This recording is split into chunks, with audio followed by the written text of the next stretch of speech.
Pode ir gravando sempre, né? Sim. Tá. Oi, galera do Collab. Hoje eu tô aqui no Parque Gimli.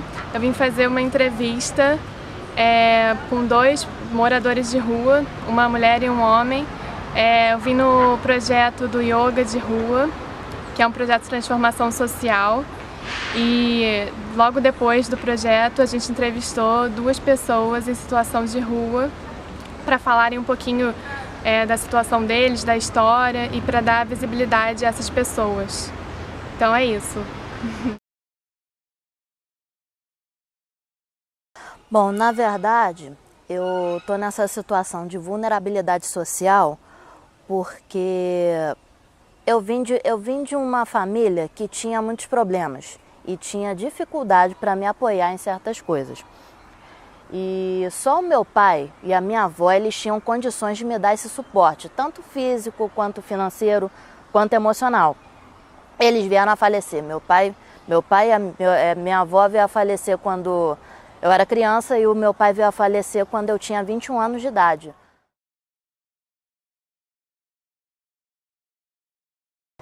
Bom, olha, geralmente eu durmo na Defensoria Pública, tá? Quando não é na Defensoria Pública, eu durmo no Teatro João Caetano, lá na Tiradentes. São os dois lugares que eu costumo ficar.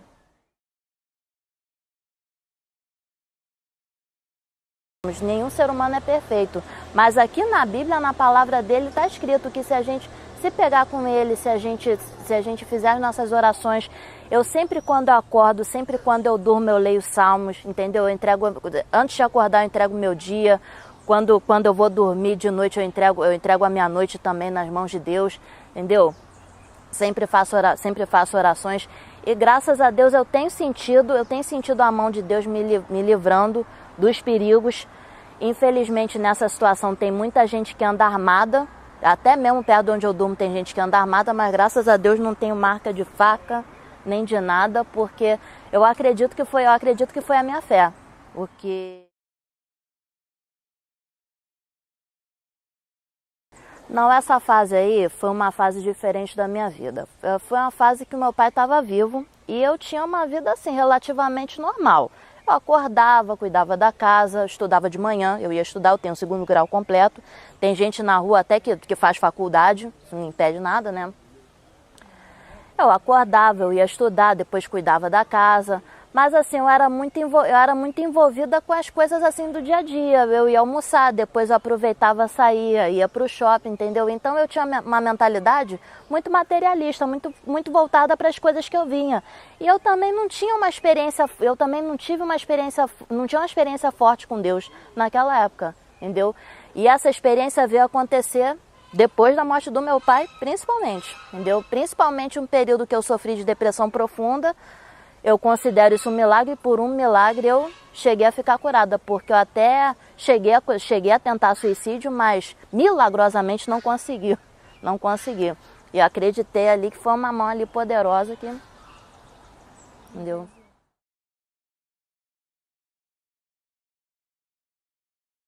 Porque essa é uma situação e que tem muita gente, principalmente gente em estado de vulnerabilidade social, que está voltado para si mesmo. Então, se você pedir ajuda para um, pedir ajuda para outro, alguns que têm uma cabeça legal até conseguem te dar. Agora, já outras pessoas, não vou resolver meu problema primeiro, vou resolver o problema dele.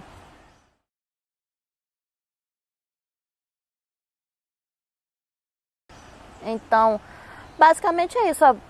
Tem alguns órgãos que eu conto com a ajuda desse projeto, por exemplo, o Projeto Voar.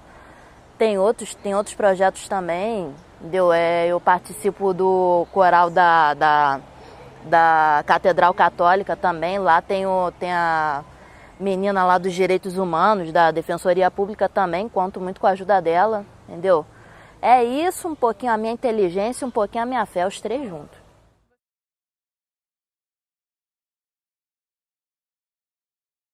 Não porque eu faço, graças a Deus, o meu caso não é esse, porque eu consigo fazer reciclagem. Se é um caso que eu preciso mesmo de dinheiro, tem que chegar, pegar sacola e fazer reciclagem. Eu faço reciclagem, quando não, eu também faço exposição. Quando meu pai era vivo, eu também fazia exposição. Eu sou desenhista, entendeu? Mas só que aí aqui, como no caso eu ainda não consegui casa, nem tenho condições ainda de manter casa alugada, então não dá para eu andar com o meu material, e agora é só reciclagem mesmo. Então não é o meu caso, entendeu? Eu não tenho uma deficiência, eu não tenho um problema tão grande a ponto de precisar pedir dinheiro para outras pessoas. Mas se eu pudesse mexer um pouquinho mais na questão do respeito, entendeu? Quebrar certos tipos de tabus que não tem nada a ver, certos tipos de preconceito que até impede que esse valor, o respeito, seja praticado no dia a dia, porque a verdade é uma só. Sem respeito, como é que uma sociedade vive, como é que uma sociedade se mantém? Porque tem gente assim, eu sou de uma crença, fulano é de outra crença, mas simplesmente não consegue conviver, não consegue conversar com o outro, entendeu? Então, se eu pudesse mexer um pouquinho nessas questões aí, eu mexeria com a minha arte, desenhando.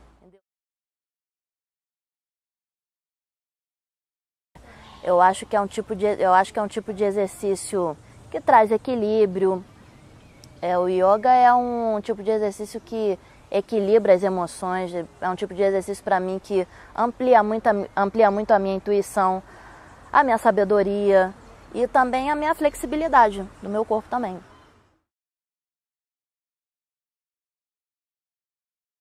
Bom, olha, nessa situação aí, eu acho que felicidade não é a palavra-chave, mas eu acho que não é uma situação que tem tirado a minha paz não, entendeu? Não tira a minha paz porque eu procuro me informar muito bem sobre as coisas. Não andar mal informada por aí. Meu nome é José Ricardo Gonçalves Pereira Filho. Eu fui para a rua por acaso, né? Não foi assim nada... Assim, eu não programei ir para a rua, né? O que aconteceu, eu praticamente fui obrigado a ir para a rua. É claro que a bebida e a droga também contribuiu para isso.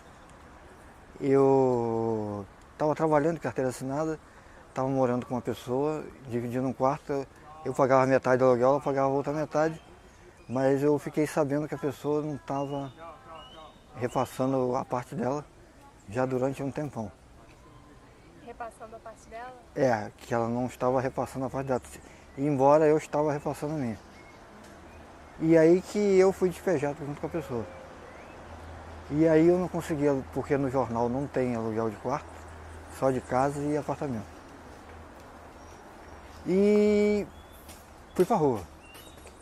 Não estava conseguindo alugar nada, trabalhando de carteira assinada e fui pra rua.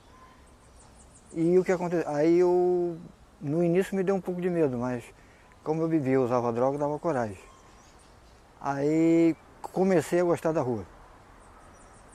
Porque eu estava com dinheiro, quando eu recebi o pagamento ia para a hospedaria. E aquele medo foi passando e eu comecei a juntar o útil ao agradável. Estava com dinheiro e morando na rua. Não pagava aluguel, o salário todo ficava para mim. De vez em quando eu ia para uma hospedaria e acabei gostando da rua. No seu dia a dia? Eu acho que ninguém, a pessoa que está na rua, se ela falar que não tem medo, eu acho que todo mundo que está na rua tem um pouco de medo. Porque é uma situação de risco. Não é a mesma coisa que você está num apartamento na sua casa.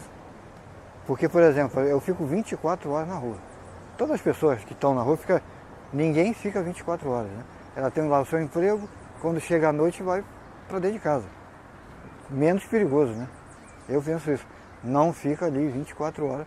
Vai chegar uma hora que vai acontecer alguma coisa. Já fui atropelado, o cara jogou o carro em cima de mim, já fui mordido por cachorro, porque você fica cansado, você já não atravessa a rua sem olhar, você não tem um cachorro solto ali, você já passa na frente do cachorro, o cachorro vai te morde, alguém te agride, sem mais, sem menos.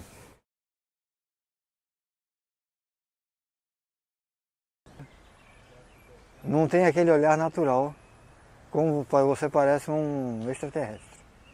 Uma pessoa que está fora do padrão. Porque não tem um emprego, porque está mal vestido, não trabalha, não tem dinheiro. Você está fora do padrão, a sociedade já. E você sofre de solidão. Pô, mas na rua tem tanta gente. Mas é engraçado, você sofre de solidão, porque na verdade você não tem amigo, né? Tem muita assim falsidade até entre as pessoas que estão na rua. Você é discriminado até pelas próprias pessoas que também estão morando na rua. Que nem um morador de rua também gosta do morador de rua. E a sociedade, menos ainda, porque você está abaixo, você não tem nenhum salário. Você não é nem pobre, você já é classificado do chamado miserável, né? Está abaixo do nível da pobreza. E por essas e outras eu já estou, não sei, vou tentar, já estou enjoado da rua, está me entrando num processo de desgaste. E não me entregar, como certas pessoas que já se entregaram e já se incorporou na rua, acha que não tem mais, não vê mais uma solução. E aí acha que vai ficar a vida inteira na rua e vai morrer na rua. Você gostaria? Eu acredito que sim, ou pelo menos eu vou pelo lado mais prático.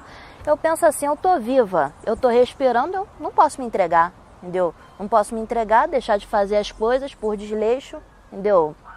Eu tô viva, enquanto a resposta certa é enquanto eu estiver viva, eu vou tentar até o fim, mas acredito que sim, se Deus quiser, entendeu? Eu gostaria de sair dessa situação o quanto antes. Eu não penso, todo dia estou pensando, Carol, se eu vou tentar arrumar um emprego.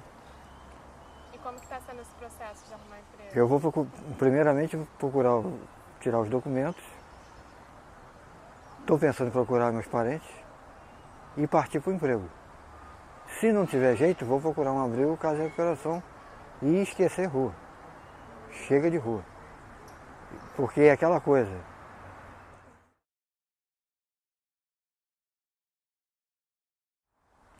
Eu acho que se cada um pensasse um no outro, resolveria, porque na verdade,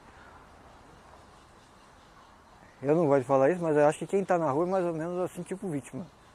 Vítima do sistema, né? Porque nem todo mundo teve oportunidade na vida, ou teve algum problema e foi parar na rua. E o egoísmo, ele traz muitos... Ele leva também a miséria, a pobreza, que é o fruto, é o resultado do egoísmo, né? Para ter rico tem que ter o pobre, né? Uma coisa está ligada com a outra. Não tem como todo mundo ser rico, né? Nem todo mundo ser pobre. O rico e o pobre é praticamente a mesma coisa. O rico depende do pobre, o pobre depende do rico. Não tem muito como fugir disso aí. Eu acho que tem que dividir mais solidariedade, que está faltando isso aí. Menos egoísmo das pessoas.